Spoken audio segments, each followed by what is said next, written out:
Question number 1681 రవాణా శాఖ మంత్రి. అధ్యక్ష, గౌరవ సభ్యులు అడిగిన ప్రశ్నకు సమాధానం. ఏ ప్రశ్నకు సమాధానం అధ్యక్ష? అవునండి, రాష్ట్రంలో ప్రైవేట్ స్లీపర్ బస్సులు అగ్ని ప్రమాదం జరగడం మరియు సదరు ప్రమాదాలకు ప్రయాణికులు ప్రాణాలు కోల్పోవడం విదితమే అధ్యక్ష. ప్రభుత్వం దృష్టికి వచ్చింది. బి ప్రశ్నకు సమాధానం. ఆంధ్రప్రదేశ్ రాష్ట్రంలో ప్రభుత్వ రంగంలో 16 స్లీపర్ బస్సులు ఉన్నాయి అధ్యక్ష. అలాగే ప్రైవేట్ రంగంలో 835 స్లీపర్ బస్సులు ఉన్నాయి అధ్యక్ష. అలాగే సి ప్రశ్నకు సమాధానం. రాష్ట్రంలో ప్రైవేట్ స్లీపర్ బస్సులకు సంబంధించి అగ్ని ప్రమాదాల విషయంలో ఎప్పటికప్పుడు క్రింద విధంగా నివారణ చర్యలు తీసుకోవడం జరుగుతోంది అధ్యక్ష. దానిలో భాగంగానే పర్యాటక వాహనాల నిర్మాణం, భద్రత మరియు పరికరాలు, డిజైన్ మార్పులు చేర్పుల విషయంలో నిర్దిష్టమైన ప్రమాణాలతో చర్యలు తీసుకోవడం జరుగుతుంది అధ్యక్ష.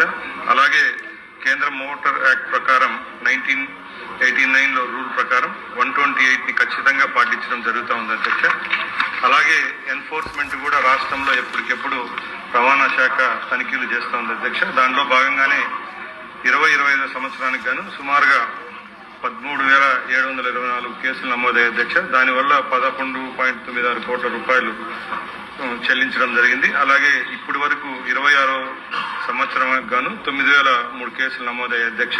దానికి గాను 9,79 లక్షల రూపాయలు రుసుం చెల్లించడం జరిగింది అధ్యక్ష. ధన్యవాదాలు. విమానం పైలట్లకి ఎలాగ జాగ్రత్తలు తీసుకుంటారో వీళ్ళకి కూడా అలా తీసుకోవాలి. అదే చెప్పారు. సాధారణ ప్రాణాలు అంతే ముఖ్యం. ఎంత బాధాకరం అంటే సార్, స్లీపర్ బస్సుల్లో ప్రయాణించే వాళ్ళంతా కూడా సార్ మధ్యతరగతి, దిగువ మధ్యతరగతి, పేద కుటుంబాలు సార్. ఎంత బాధేస్తుందంటే 1 గంట 2 గంటల్లో ఇంటికి వస్తామని ఫోన్ చేస్తారు. వారు రావచ్చు, లేదా వారు చనిపోయారని వార్త రావచ్చు. దీని మీద రవాణా శాఖ మంత్రి గారు, అధికారులు దయచేసి నా మాటల్ని విమర్శలుగా భావించవద్దు. మనది ప్రజాప్రభుత్వం, మంచి ప్రభుత్వం, చంద్రబాబు గారి నేతృత్వంలో ప్రజల కోసం పనిచేసే ప్రభుత్వం. కాబట్టి అధికార యంత్రాంగాన్ని కదిలించి ముందు కొనసాగించి ప్రజలకు మేలు చేసే చర్యలు చేపట్టాలని వినయపూర్వకంగా మంత్రి గారిని అభ్యర్థిస్తూ ఉన్నా. మంత్రి గారు. అధ్యక్ష, గౌరవ సభ్యులు అడిగిన దానికి సమాధానం అధ్యక్ష. ఈ ప్రభుత్వం ఏర్పాటైన తర్వాత 2 దుర్ఘటనలు జరిగాయి అధ్యక్ష. ముఖ్యంగా కర్నూలు అలాగే మార్కాపురం ఇన్సిడెంట్ ద్వారా పటిష్టమైన భద్రతా చర్యలు తీసుకుంటున్నాం అధ్యక్ష. దానిలో భాగంగానే కేవలం ఫిట్నెస్ వల్లే కాకుండా హ్యూమన్ ఎర్రర్ వల్ల కూడా ఈ యాక్సిడెంట్ ప్రమాదాల వల్ల ఎక్కువ ప్రాణాలు కోల్పోతున్నారు అధ్యక్ష.